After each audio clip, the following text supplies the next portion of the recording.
High-yield savings. You probably think this is the weakest move you can make with money. Just parking cash and earning a few percent feels like doing nothing. But then something strange happens. People with real money always keep a large portion in cash. Why would they accept low returns on purpose? At first, it feels inefficient.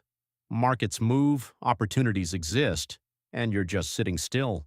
That discomfort pushes most people to act too early.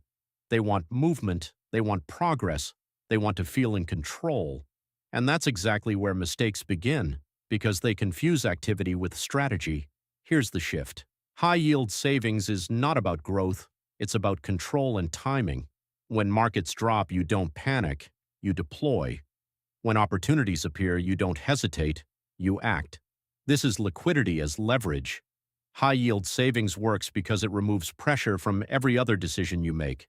And once pressure disappears, your decisions become sharper, calmer, and more profitable. Now let's move to something that actually compounds over time.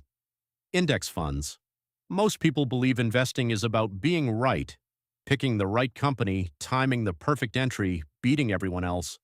But what if trying to be right is exactly what keeps you losing?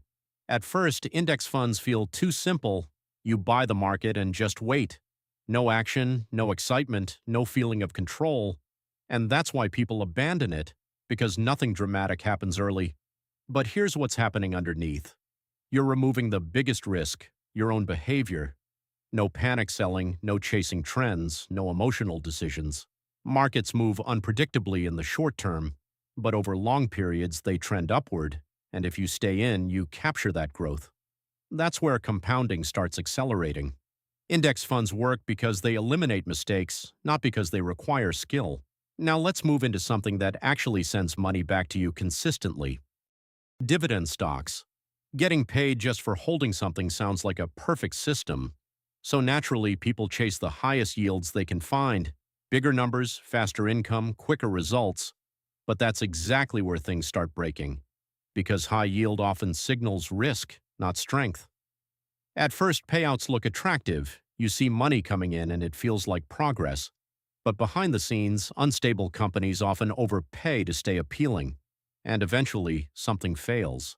The real strategy is slower and less obvious. Strong companies grow dividends gradually, not exciting at first, but consistent. And consistency compounds. Then comes the second layer, reinvestment.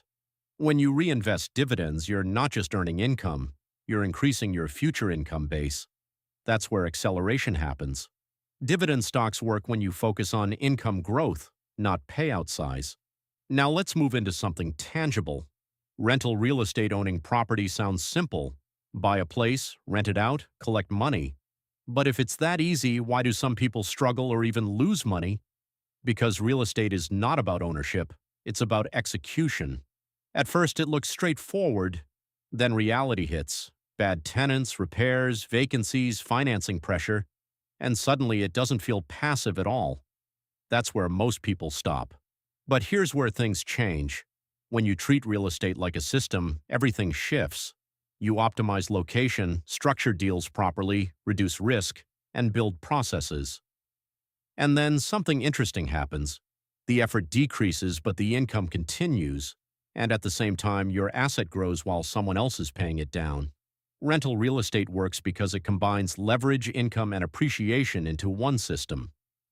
Now let's simplify that idea. REITs. What if you could invest in real estate without dealing with tenants, repairs, or management? At first, that sounds like a shortcut. Because real estate is known for complexity, so removing all the friction feels unrealistic. But here's what most people miss. REITs don't remove risk, they shift it. Instead of physical problems, you face financial ones. Interest rates move, markets fluctuate, management decisions matter. You're not controlling the asset anymore, you're trusting a system. And that changes your role completely. You trade control for accessibility. For many people, that's a good trade. Lower capital requirements, instant diversification, and exposure to large-scale assets. REITs work because they simplify access to income-generating real estate. Now let's move into digital assets. YouTube channel. At first, building a YouTube channel feels like the opposite of passive income. You work, create, upload, and nothing happens. No views, no money, no feedback. So most people quit early, but here's what they don't realize. Content doesn't disappear after you create it. It lives inside systems, search engines, recommendations, algorithms, but only if it holds attention. That's the hidden rule. If people watch, it spreads. If they leave, it dies. And once something starts spreading, it no longer depends on you. Old videos continue bringing views, revenue, and new audience. YouTube works because attention compounds over time. Now let's take that idea further. Digital products. Selling something once is normal. Selling it repeatedly without touching it again, that's different. Digital products remove physical limitations entirely.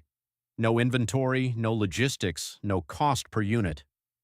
But here's where most people fail. They focus on selling before creating value. They rush the product, launch quickly, and get no results. Because nothing valuable was built. The real work is up front. You need to solve a real problem clearly. Once you do that, distribution becomes unlimited. One product can reach thousands without additional effort. Digital products work because effort is front-loaded and income is back-loaded. Now let's move into something where you don't need your own product. Affiliate marketing. Most people think affiliate marketing is about sharing links and hoping for clicks. That's why most people fail. Because the real factor isn't the link, it's intent. If someone is already searching for a solution, your recommendation becomes valuable. If they're not, it gets ignored. That's the difference between random traffic and targeted demand. Once you understand this, everything changes. You stop chasing attention. You start positioning yourself where decisions are already happening. And that's where conversions become natural. Affiliate marketing works because it aligns with existing behavior. Now let's remove your involvement even further. Automated online business. What if your income didn't depend on your time at all? That's the idea behind automated online business. Systems running continuously, ads, funnels, email sequences, but it doesn't start that way. At the beginning, it's chaotic. Nothing works, nothing converts. You test, adjust, rebuild. And this is where most people quit, because it doesn't feel passive. But if you push through, something changes, the system stabilizes, small improvements turn into predictable results, and once it's predictable, it's scalable. Automated businesses work because they turn effort into systems. Now let's go to the final level, licensing. What if something you created once could generate income over and over again? That's licensing. Instead of selling once, you allow others to use your work repeatedly. Music, designs, ideas reused across different platforms, and every use generates income.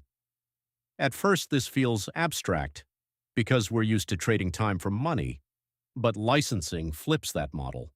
You create once and the system keeps paying you. The key difference is ownership. Most people focus on effort. But real leverage comes from owning something that continues producing value. Licensing works because ownership scales without effort. Subscribe if you want more breakdowns like this. And tell me, which one are you actually going to start?